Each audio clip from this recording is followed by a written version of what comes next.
Hello दोस्तों, कैसे हैं आप लोग। उम्मीद करती हूँ आप लोग अच्छे होंगे। आज मैं आपके लिए एक नई कहानी लेकर आई हूँ जिसका नाम है जंजाल, जिसे प्रेमचंद के द्वारा लिखा गया है। कहानी पसंद आए तो वीडियो को लाइक करें, शेयर करें और कमेंट करें। तो चलिए कहानी शुरू करते हैं। दबाने से इच्छाएं समाप्त हो जाती हैं, हमें इसमें संदेह है। संभव है कुछ मामलों में ऐसा होता हो, लेकिन प्रायः सहनशीलता बंद हवा की तरह आंधी की पूर्व पीठिका हुआ करती है। पार्वती को अपने पति के साथ रहते हुए 5 साल से ज्यादा हो गए, लेकिन उसने उनसे कभी कोई फरमाइश नहीं की। यदि वह कभी दबी जबान से या परोक्ष रूप से किसी गहने या कपड़े की चर्चा करती तो सुरेंद्र नाथ अत्यंत बेबसी के साथ कहते, मेरी आमदनी और खर्च का हिसाब तुम्हारे हाथ में है। यदि इसमें कोई गुंजाइश दिखाई दे तो जो चाहे चीजें बनवा लो। इससे अधिक प्रसन्नता की बात मेरे लिए क्या होगी कि तुम्हें गहनों से सजी देखूं। यह उत्तर सुनकर पार्वती सिर झुका लेती और सोचती कि मैं सारी उम्र यूं ही नंगी बुच्ची बनी बैठी रहूंगी। कभी सोचती है कि यह खर्च न करूं, इस मद में कमी करूं, लेकिन चूल कभी ठीक नहीं बैठती थी। उसके पास पहले के भी कुछ गहने थे, लेकिन वह उन्हें भी नहीं पहनती थी। त्योहार या उत्सव में भी वह प्रायः सादी साड़ी पहनकर ही रह जाती थी। वह अपनी महरी और पड़ोसिनों को दिखाना चाहती थी कि उसे गहनों की भूख नहीं है, लेकिन यह इस समय अपने दुर्भाग्य और पति की निर्धनता की घोषणा थी। उसे रह रह कर विचार आता कि मेरे लिए सुरेंद्र जितना कुछ कर सकते हैं उतना नहीं करते। वे मेरी अनापत्ति और सीधेपन का नाजायज फायदा उठाते हैं। निराश होकर वह कभी कभी सुरेंद्र से झगड़ती, मुंह फेरकर बात करती, उसे सुना सुनाकर अपने भाग्य को कोसती। सुरेंद्र समझ जाते कि इस समय हवा का रुख बदला हुआ है, बचकर निकल जाते। कभी कभी गंगा स्नान या किसी मेले से लौटकर पार्वती पर गहनों का उन्माद सा छा जाता। वह संकल्प करती कि एक बार मन की निकाल ही लूं, जो 200-400 रुपए बचे हुए हैं उनकी कोई चीज बनवा लूं, कल की चिंता में कहाँ तक मरूं। लेकिन एक क्षण में उसका यह उन्माद उड़नछू हो जाता, यहाँ तक कि लगातार सहन करने के कारण उसकी सजने के शौक की इच्छाएं मरकर मन के एक कोने में पड़ी रहती थीं। मगर आज 5 साल के बाद यह इच्छा जागृत हुई है। इसमें बेचैनी नहीं है, लेकिन बेचैनी से भी ज्यादा दुखदायी उदासी है। पार्वती के छोटे भाई की शादी होने वाली है, उसके मायके से बुलावा आया है। इस समारोह में भाग लेना जरूरी है। गहनों का पहनना आवश्यक हो गया। इस अवसर पर सुरेंद्र भी अपनी विवशता का बहाना न कर सके। इस समय यह उपाय भी सफल होता दिखाई नहीं दिया। शाम के समय सुरेंद्र बाहर से लपके हुए आए। उनका चेहरा चमक रहा था। उन्होंने पार्वती के हाथ में एक पोटली रख दी। पार्वती ने खोलकर देखा तो पोटली में एक जड़ाऊ कंगन, एक चंद्रहार और झुमके दिखाई दिए। पार्वती कुछ सहमसी गई। उसे सपने में भी उम्मीद नहीं थी कि सुरेंद्र उसके लिए इतनी और ऐसी कीमती चीजें लाएंगे। खुशी के बदले एक व्याकुलता, एक भय का अनुभव हुआ। वह डरते डरते बोली, ये कितने के हैं? सुरेंद्र, पसंद तो है ना? पार्वती, पहले दाम तो बताओ। सुरेंद्र, 400। पार्वती, सच? सुरेंद्र, मेरे पास और रुपए कहाँ थे? पार्वती, उधार तो नहीं लेने पड़े? सुरेंद्र, नहीं, उधार क्या लेना। पार्वती, तब पसंद है। सुरेंद्र ने वास्तविकता छिपानी चाही थी, लेकिन अपनी विशाल हृदयता का बखान किए बिना न रह सके। सोचा कि इन्हें क्या पता चलेगा कि इनके लिए इस समय कितने बोझ के नीचे दबा जा रहा हूं। बोले, सच सच कह दूं। 1200 लगे। पार्वती ने पति को तिरस्कार की दृष्टि से देखते हुए कहा, तो इतनी चीजें लाने की क्या जरूरत थी? दानवीर जैसी लापरवाही के साथ सुरेंद्र बोले, एक मुद्दत के बाद जब जेवर बनवाने लगा तो कंजूसी करने बैठता। शर्म भी तो कोई चीज है। पार्वती ने पति की ओर कृतज्ञता की दृष्टि से देखा। उसमें कुछ प्यार की झलक थी, कुछ शिकायत की, कुछ गर्व की, कुछ परेशानी की। उसने और अधिक प्रश्न न किए कि कहीं कोई ऐसी बात कानों में न पड़ जाए जिससे इन गहनों को वापस कर देना ही जरूरी हो जाए। जिस व्यक्ति के हलक में प्यास से कांटे पड़े हुए हों, वह यह नहीं पूछता कि बर्तन कैसा है, और पानी किसने भरा है? 2। एक हफ्ते तक पार्वती एक दूसरी ही दुनिया में रही। उसके अंदाज में एक शान, बातों में अभिमान और चेहरे से अमीरी झलकती थी। कितने ही ऐसे काम जिन्हें वह पहले निस्संकोच कर लिया करती थी, अब उसे दूभर लगने लगे। यहाँ तक कि अपनी नन्ही बच्ची तारा को गोद में लेते हुए भी उसे अपने कपड़े मैले होने की आशंका होने लगती, लेकिन वह स्वयं अपने व्यवहार में आए इस परिवर्तन से अनजान थी। 7वें दिन उसका भाई आया और पार्वती मायके चली। उसने सुरेंद्र से हर तीसरे दिन पत्र भेजने का आश्वासन लिया। उनके सामने खड़ी घंटों रोती रही। ऐसा मालूम होता था कि बिछुड़ने के दुख से उसका कलेजा फटा जा रहा है। लेकिन घर से निकलते ही दिखावे की इच्छा उसके मन पर छा गई। वह गाड़ी के एक जनाने डिब्बे में आकर बैठी, जिसमें अधिकांश महिलाएं निम्न वर्ग की थीं। उन्होंने पार्वती को आतंकित दृष्टि से देखा और इधर-उधर सिमट गईं। पार्वती खिड़की के सामने जाकर ऐसे बैठी मानो इतनी आवभगत उसका जन्मसिद्ध अधिकार हो। उसे गाड़ी में भले खानदान की केवल एक ही महिला दिखाई दी। उसका चेहरा गंभीर था। वह एक साफ साड़ी पहने हुए थी, पैरों में सलीपर थे, हाथों में चूड़ियां, लेकिन शरीर पर गहने के नाम पर एक तार तक न था। वह निम्न वर्ग की कई महिलाओं के बीच हाथ पांव सिकोड़े बैठी थी। मन ही मन पार्वती ने कहा, निस्संदेह सुंदर महिला है, लेकिन सम्मान कहा। कोई बात भी तो नहीं पूछता, एक कोने में दबी बैठी है। शरीर पर 4 गहने होते तो यही सब ओछी महिलाएं इसका सम्मान करतीं। नीचे फर्श पर पार्वती के निकट ही एक गरीब महिला बैठी हुई थी। उसकी गोद में एक बच्चा था, जो रह रहकर इतने जोर से खांसता और चीख मारता कि पार्वती मन ही मन झुंझला कर रह जाती। जब उससे रहा न गया तो उसने उस महिला से कहा, तुम दूसरी पटरी पर जा बैठो। इस लड़के के खांसने से मुझे नींद नहीं आ रही है। गरीब महिला ने पार्वती की ओर आश्चर्य से देखा और धीरे से सरक गई। रात आधी से अधिक बीत गई थी। खिड़कियों से ठंडी हवा आ रही थी। गरीब महिला ने खिड़कियां बंद करनी चाही तो पार्वती ने आदेशात्मक स्वर में कहा, नहीं, रहने दो, मुझे गर्मी लग रही है। धीरे धीरे बच्चे की खांसी बढ़ने लगी। कुछ देर तक तो वह चिल्लाता रहा, फिर उसका गला पड़ गया। उसने दूध पीना छोड़ दिया। सामने बैठी सीधी सादी महिला कुछ देर तक तो बच्चे को देखती रही, फिर उसने उस गरीब महिला के पास आकर बच्चे को गोद में ले लिया। बच्चे की हालत खराब थी, सीने पर बलगम जमा हुआ था, लगता था कि निमोनिया की शुरुआत है। उसने फौरन अपना बक्स खोलकर उसमें से एक दवा निकाली और हवा से बचाकर बच्चे के सीने पर हल्के हाथ से मलने लगी। फिर दूसरी शीशी से एक चम्मच दवा निकालकर बच्चे को पिलाई।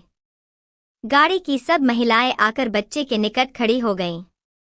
निरंतर 1 घंटा तेल मालिश करने के बाद उस भली महिला ने अपने बक्से से एक फलालन का टुकड़ा निकालकर बच्चे के सीने पर बांध दिया। बच्चा सो गया।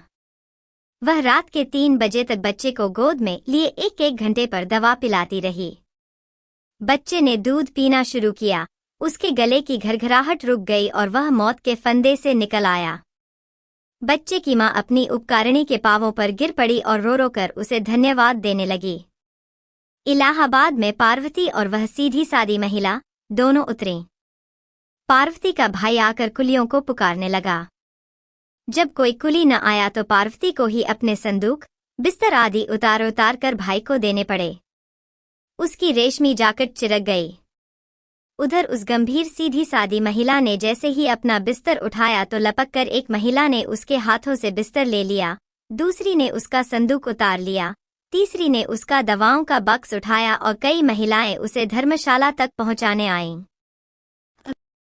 बीमार बच्चे की मां बार बार उसके आगे हाथ जोड़ती और पैरों पर गिरती।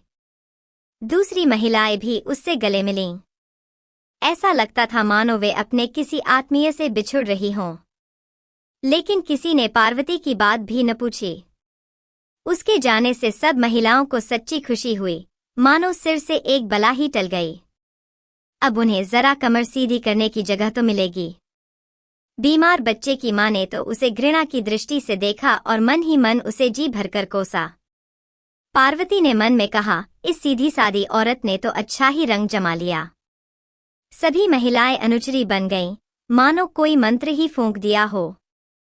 गवारों के बीच तो ऐसा हो सकता है, परंतु किसी भले घर में इसे कौन घास डालेगा। 3. पार्वती का मायका शहर से सटी एक ऐसी बस्ती में था जिसे न शहर कह सकते थे न देहात। वहां शहर की तो एक भी सुविधा न थी, मगर देहात के सभी कष्ट मौजूद थे। न शहर की सड़कें, लालटेनें, नालियां थी, न देहात का विस्तार, हरियाली और हवा। वहां का दूध शहर वाले पीते थे, सब्जी शहर वाले खाते थे, लकड़ी शहर वाले जलाते थे।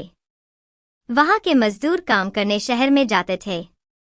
खाने पीने की चीजें वहां शहर से आकर ही बिकती थीं। पार्वती के पिता के पास कुछ जमीन थी, लेकिन वे मजदूरों की कमी के कारण खेती न कर सकते थे। उसके दोनों भाई अंग्रेजी पढ़ते और वकालत का सपना देखते थे। भोले भाले से चालाक बनने की धुन सवार थी। बेटी का ठाट बाट देखकर पार्वती की मां फूली न समाई। उसकी दुनिया उन्हीं इने गिने मकानों और उनके निवासियों तक सीमित थी। वहां के गहने पड़े, शादी ब्याह, झगड़े टंटे उसके अस्तित्व की धुरी थे। वह उनमें ही बसती थी और उन्हीं का सपना देखती थी। मोहल्ले में किसी के घर बच्चा पैदा होना उसके लिए पनामा नहर के उद्घाटन से भी बड़ी घटना थी, और किसी घर में एक नए कंठे का बनना दिल्ली के निर्माण से कहीं अधिक शानदार। पार्वती को देखकर बाग बाग हो गई। उसे साथ लेकर पड़ोसिनों के घर गई। जो भी उसके कंगन और चंद्रहार को देखता लोटपोट हो जाता। मां सामने वाले की सामर्थ्य के अनुसार उन गहनों का मूल्य बढ़ाती रहती थी। 2-3 दिन पूरे मोहल्ले में उन गहनों की नुमाइश हुई। पार्वती का सिक्का जम गया, उसका रौब बैठ गया। पार्वती की चालढाल से एक शान टपकती थी।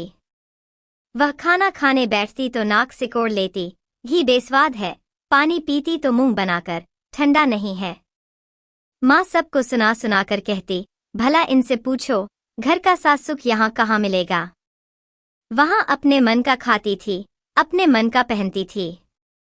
यहाँ गृहस्थी में तो मोटामहीन सब मिलेगा, मगर बेचारी में जरा भी ऐंठ नहीं है, वही पुराना स्वभाव है, वही अल्हड़पन।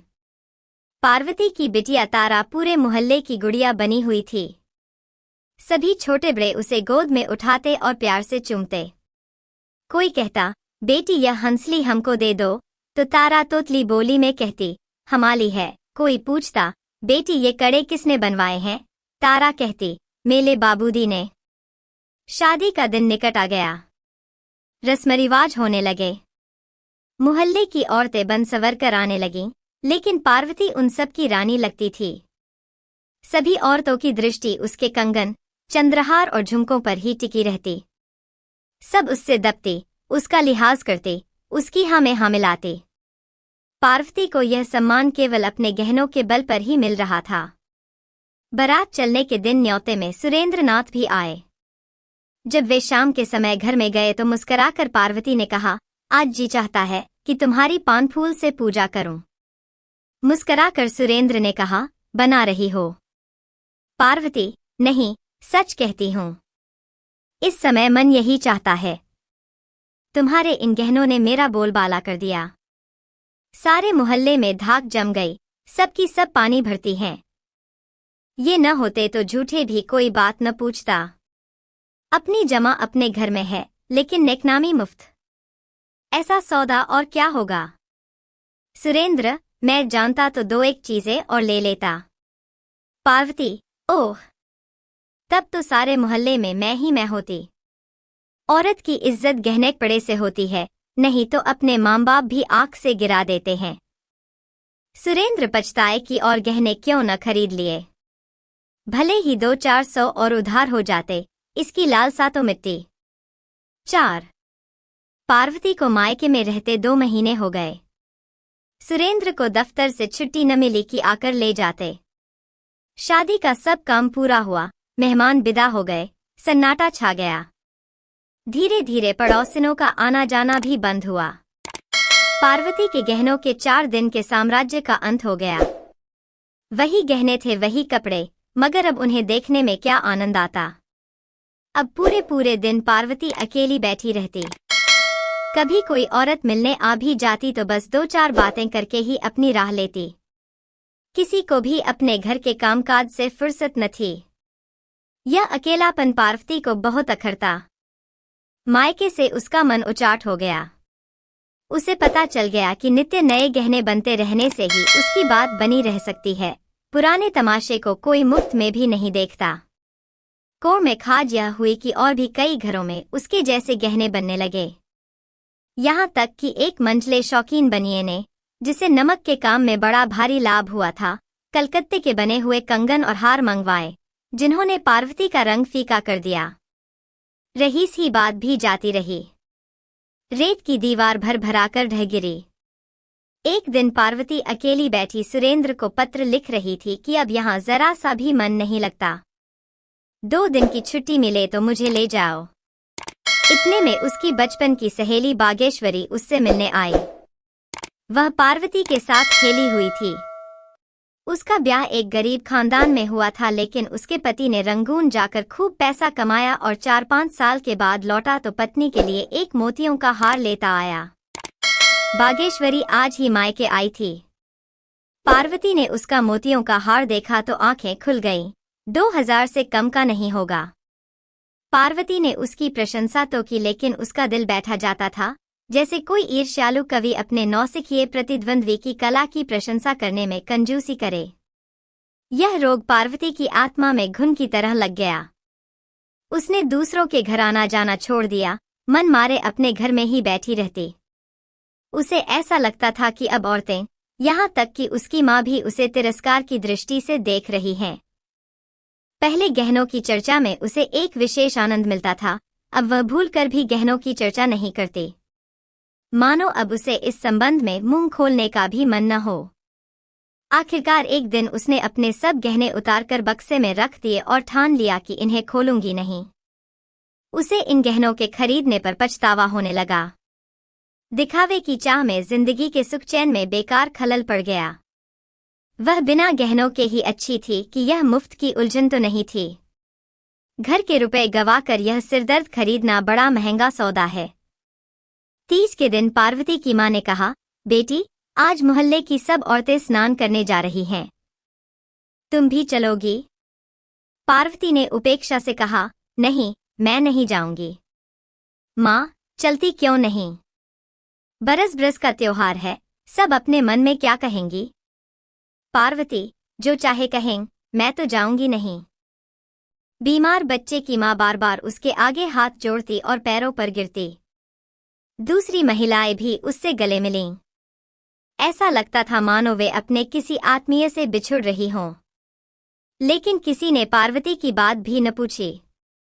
उसके जाने से सब महिलाओं को सच्ची खुशी हुई, मानो सिर से एक बला ही टल गई। अब उन्हें जरा कमर सीधी करने की जगह तो मिलेगी। बीमार बच्चे की मां ने तो उसे घृणा की दृष्टि से देखा और मन ही मन उसे जी भरकर कोसा। पार्वती ने मन में कहा, इस सीधी सादी औरत ने तो अच्छा ही रंग जमा लिया। सभी महिलाएं अनुचरी बन गईं, मानो कोई मंत्र ही फूंक दिया हो। गवारों के बीच तो ऐसा हो सकता है, परंतु किसी भले घर में इसे कौन घास डालेगा। 3. पार्वती का मायका शहर से सटी एक ऐसी बस्ती में था जिसे न शहर कह सकते थे, न देहात।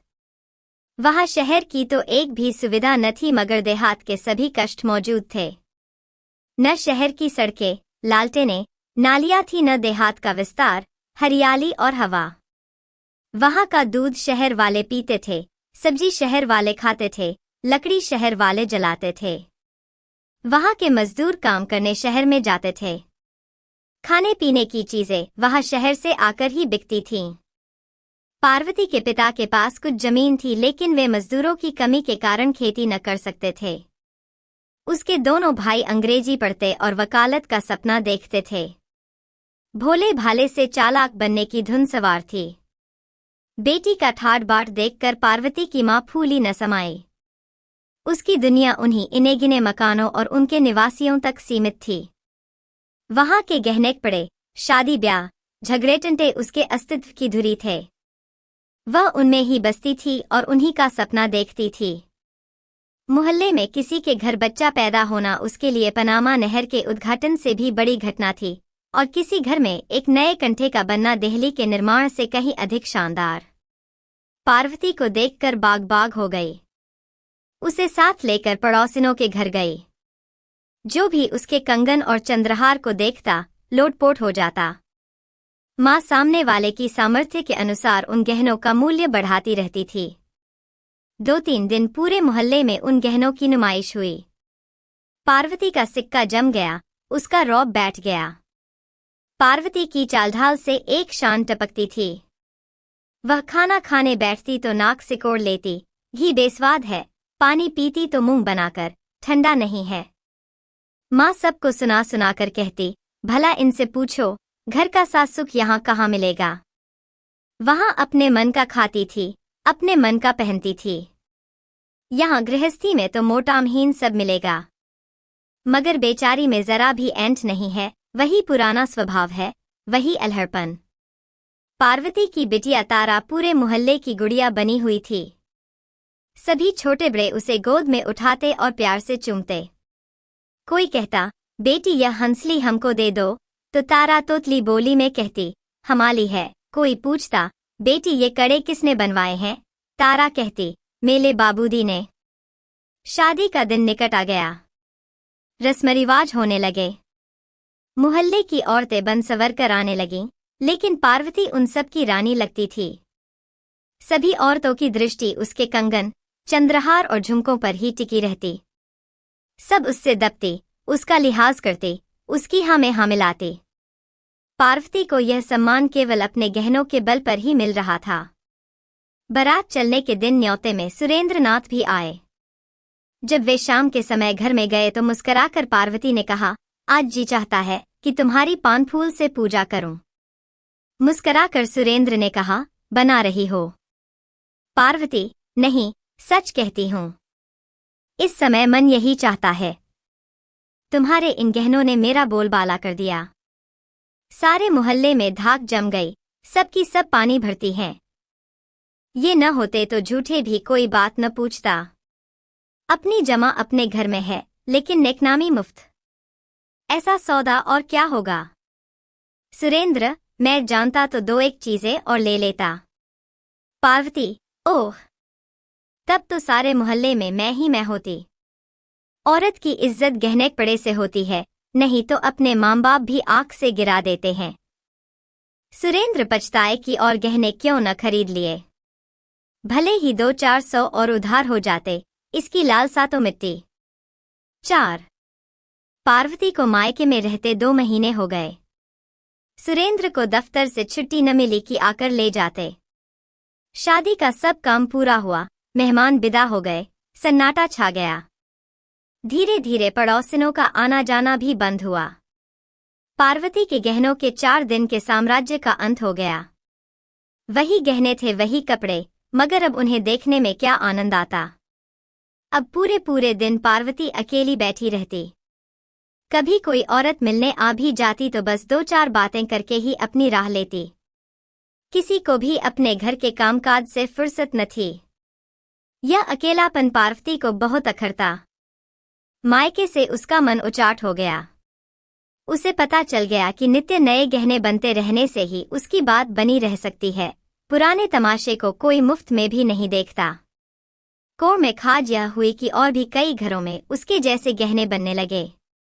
यहाँ तक कि एक मंझले शौकीन बनिए ने, जिसे नमक के काम में बड़ा भारी लाभ हुआ था, कलकत्ते के बने हुए कंगन और हार मंगवाए, जिन्होंने पार्वती का रंग फीका कर दिया। रही सी बात भी जाती रही।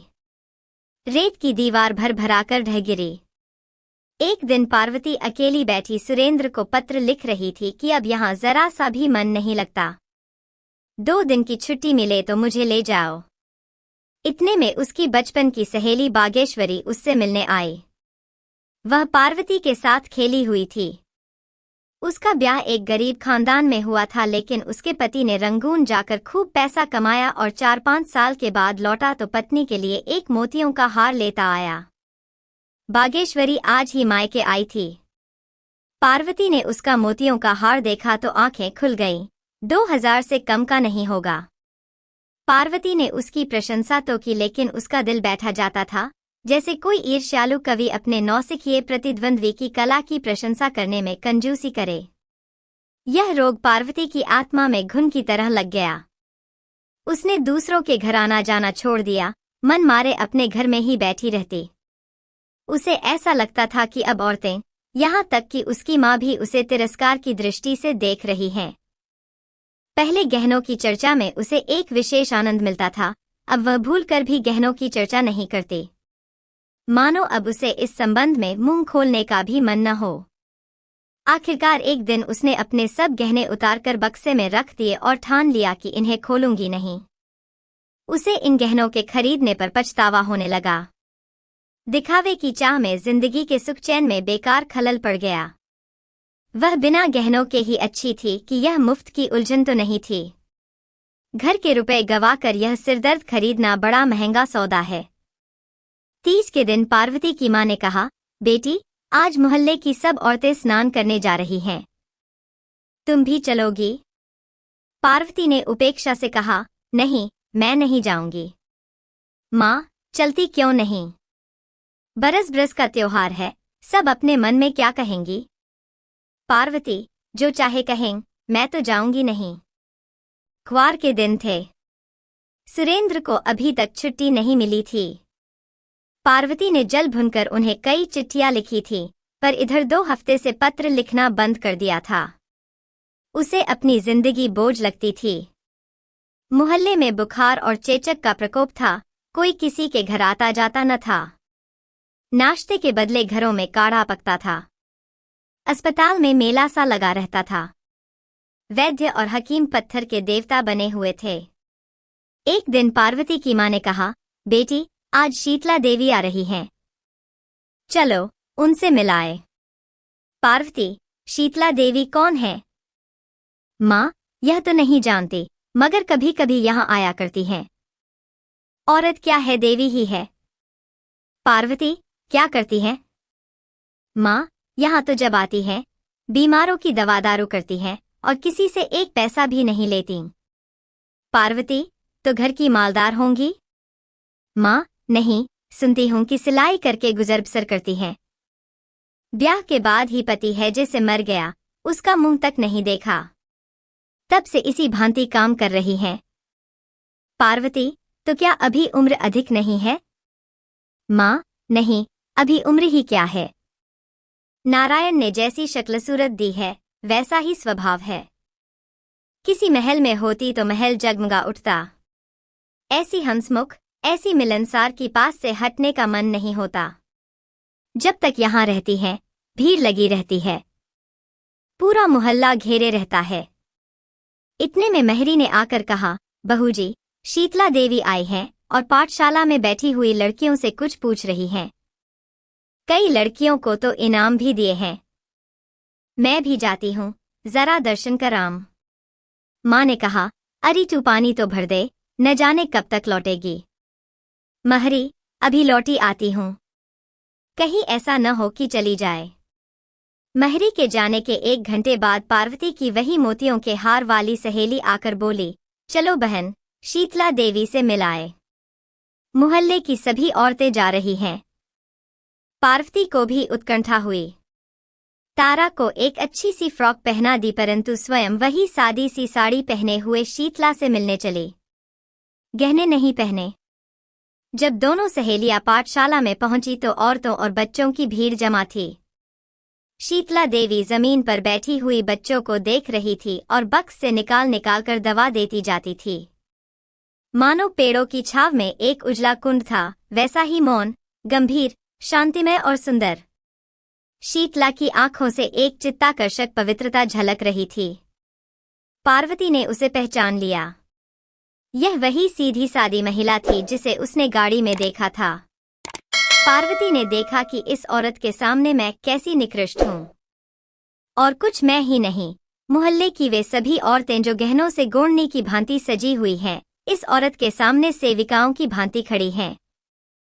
यदि ये सभी अपने को सोने से मंडवा ले तो भी क्या इनका ऐसा सम्मान हो सकता है?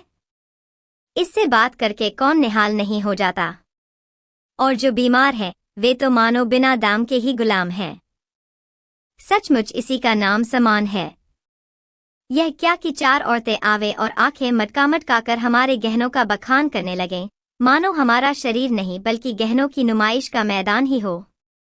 आज से 1 महीना पहले शायद इस प्रकार के विचार पार्वती के मन में न उभरते, लेकिन आजकल गहनों से उसका मन फिरा हुआ था। सामान्य रूप से दार्शनिक विचारों के मूल में निराशा और उदासी ही होती है।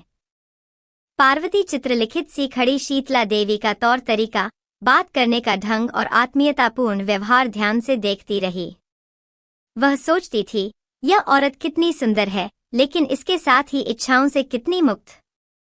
मैं सम्मान की भूखी हूँ, लेकिन मैं जिसे सम्मान समझती थी वह यथार्थ से कितना दूर है।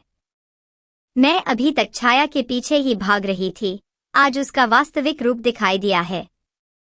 जब शाम ढल गई और भीड़ छंटी तो शीतला देवी की दृष्टि पार्वती पर पड़ी। वह उसे तत्काल पहचान कर बोली, बहन, तुम्हें तो मैंने रेलगाड़ी में देखा था। पार्वती ने कहा, हाँ, उस दिन मैं यहाँ आ रही थी। शीतला देवी ने पार्वती को सर से पांव तक देखा और फिर उसकी सहेली बागेश्वरी की ओर प्रश्नवाचक दृष्टि से देखा। मुस्कुराकर बागेश्वरी ने कहा, कुछ दिनों से गहने नहीं पहनती। शीतला, क्या गहनों से नाराज है? बागेश्वरी, इनका मन ही जाने। पार्वती, आप भी तो नहीं पहनती। शीतला, मुझे मयस्सर ही कहा। मैं तो भिखारिन हूँ, बहनों की सेवा करती हूँ और पुण्य के मार्ग में वे जो कुछ दे देती हैं उसी से अपना पेट पालती हूँ। पार्वती, मुझे भी अपने जैसी भिखारिन बना दीजिए। शीतला देवी हंसकर उठ खड़ी हुई और बोली, भीख मांगने से भीख देना बहुत अच्छा है। रात में जब पार्वती लेटी तो शीतला देवी का दमकता चेहरा उसकी आंखों में नाच रहा था, जो उसके मन को खींचे लेता था। उसने सोचा, क्या मैं भी शीतला देवी बन सकती हूँ? तत्काल सुरेंद्र उसके सामने आकर खड़े हो गए। तारा रो रो कर उसकी गोद में आने के लिए मचलने लगी। जीवन की इच्छाओं की एक बाढ़ ही उठ खड़ी होकर टक्कर मारने लगी। नहीं, शीतला देवी बनना मेरे वश में नहीं है, लेकिन मैं एक बात कर सकती हूँ और वह अवश्य करूंगी। 6 एक सप्ताह में पार्वती अपनी ससुराल आ पहुंची। सुरेंद्र ने उसका मुरझाया मुंह देखा तो आश्चर्य से बोले, गहनों से रूठ गई क्या? पार्वती, पुराने हो गए, नए बनवा दो। सुरेंद्र, अभी तो इन्हीं का हिसाब चुकता नहीं हुआ। पार्वती, मैं एक उपाय बताती हूँ। इन गहनों को वापस कर दो। वापस तो हो जाएंगे। सुरेंद्र, हाँ, बहुत आसानी से। इन 2 महीनों में सोने का भाव बहुत चढ़ गया है। पार्वती, तो कल वापस कराना। सुरेंद्र, पहनोगी क्या? पार्वती, दूसरे गहने बनवाऊंगी। सुरेंद्र, और रुपए कहाँ हैं? पार्वती, उन गहनों में रुपए नहीं लगेंगे। सुरेंद्र, मैं तुम्हारा मतलब नहीं समझा। पार्वती, ये गहने जी के जंजाल हैं। इनसे मन भर गया। इन्हें बेचकर किसी बैंक में जमा कर दो। हर महीने मुझे उसका ब्याज दे दिया करना।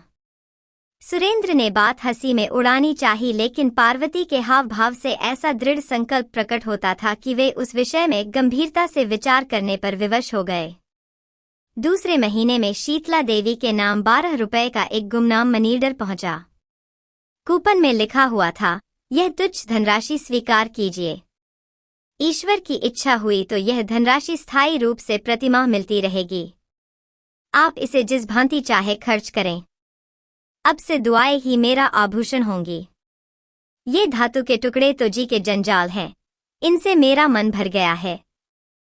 जंजाल उर्दू से तहजीबे निस्वा, उर्दू मासिक, अगस्त 1918 में प्रकाशित।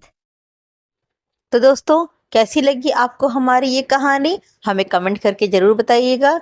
और कहानी पसंद आए तो हमारे वीडियो को लाइक करें, शेयर करें और हमारे चैनल को सब्सक्राइब करें। और नई कहानियों की नोटिफिकेशन प्राप्त करने के लिए नोटिफिकेशन बेल आइकन को प्रेस करें। धन्यवाद।